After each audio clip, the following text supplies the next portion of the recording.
What seems stranger to us than the place we live in is the oceans and deserts, which are home to countless tales, legends, and secrets. While scientists have been successful in explaining many of these mysteries, many more remain unsolved. These intriguing realms include lost cities, secret treasures, and enigmatic ships. The lost city of Atlantis is at the top of the list, one of the oldest and greatest mysteries of the world. The biggest question that all scientists are trying to solve is the location of Atlantis. According to certain narrations, the city is thought to have sunk into the sea as a result of an earthquake or tsunami. So does Atlantis really exist? If so, where was it discovered? Before we go into the video, subscribe to our channel for more interesting content like this. To start from the beginning, Atlantis, or the island of Atlas, is a fictitious island described in Plato's books Timaeus and Critias in an allegory on national hubris. According to the myth, Athens repels the Atlantean onslaught unlike any other nation in the known world, so demonstrating the supremacy of Plato's vision of a state.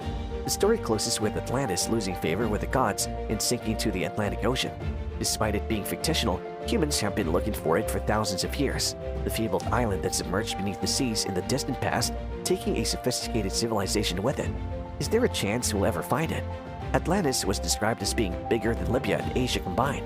In Plato's writings, which is in his day, would have meant modern-day northern Africa and more than half of Turkey. It was located somewhere outside of the Strait of Gibraltar in the Atlantic Ocean. It's a big enough continent to be visible on sonar scans on the ocean floor if it truly did exist somewhere beneath the surface of the Atlantic. When did people start giving significance to this? You may credit or blame Ignatius Donnelly for that. Atlantis, the Antediluvian World, was published in 1882 by the former American congressman. 13 theories were provided in the book, all of which were based on the notion that Atlantis had actually existed and had been a paradise where early people dwelled for eons in peace and happiness. Donnelly asserts that many ancient civilizations from around the world trace their roots back to Atlantis. Atlantis might be located, according to Donnelly, if one followed the hints in Plato's literature. In his 2015 book, Meet Me in Atlantis, Across 3 Continents in Search of the Legendary Sunken City, Mark Adams stated that it would be difficult to overstate the influence that this introduction to Donnelly's book had on subsequent Atlantology. In the years to come, he claims it provided this kind of blueprint that individuals could start to follow. According to legend, Poseidon, the sea god responsible for earthquakes, storms, and tsunamis, created the city of Atlantis after falling in love with Cleito, a mortal woman. To safeguard her, he built the city of Atlantis on top of a hill on a little island in the sea. Rings of water and land encircled the new residence Poseidon constructed for his beloved in the city of Atlantis.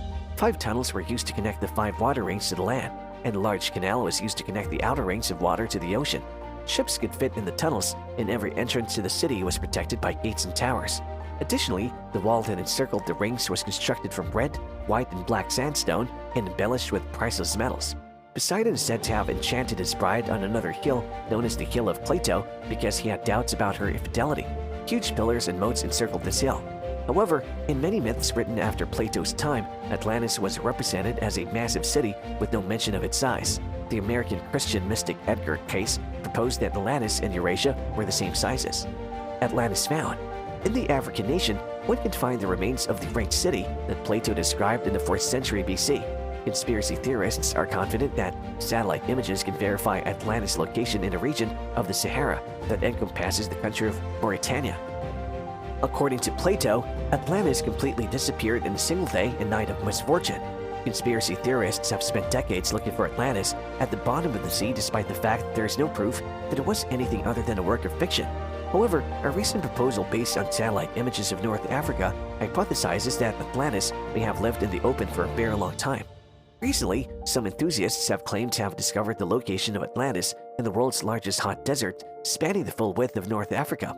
The metropolis of Atlantis, according to an enthusiast and YouTube presenter Jimmy, could lie tucked away in central Mauritania near the town of Houdain, under a structure known as the Eye of the Sahara. The magnificent Saharan rock formation known as the Eye of the Sahara, sometimes called the Eye of Africa or Guelb el-Richat, is made up of concentric circles. Geologists believe the unusual structure is the result of a natural process known as a laccolith intrusion. A laccolith is a stony sheet intrusion that causes ground deformation by being injected between 2 layers of sedimentary rock. However, if he's correct, the Eye of the Sahara could represent the enigmatic lost city of Atlantis. The shape and structure of the eye, according to him, match many of Plato's descriptions of what Atlantis looked like. He said that Richat's structure matches Plato's description of having 3 circles of water and 2 of land, which is what you would see at the Richat base of its design if there were water flowing into it.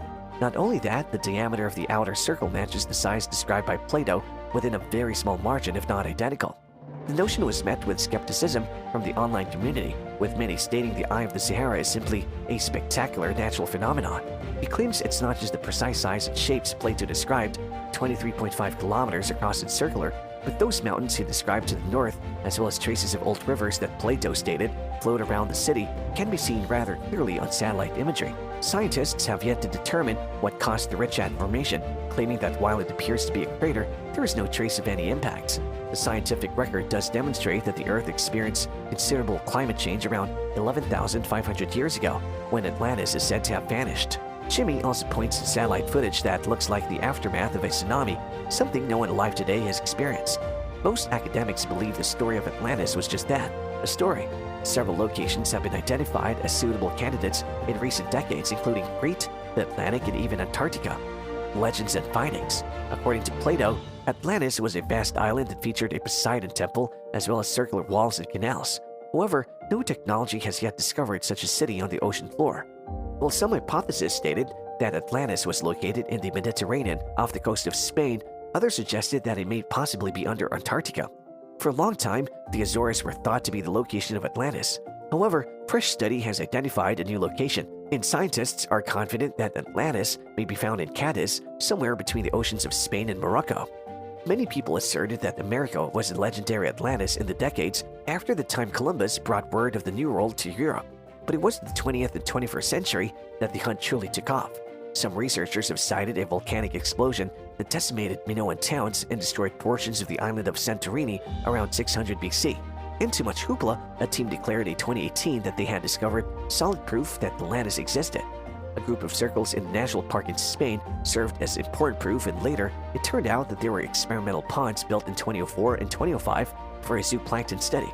While many people still believe that the lost city of Atlantis is only a myth, there are numerous conspiracy theories that contend that the story is actually based on historical occurrences, while another group proposed that modern-day Antarctica is the updated version of Atlantis.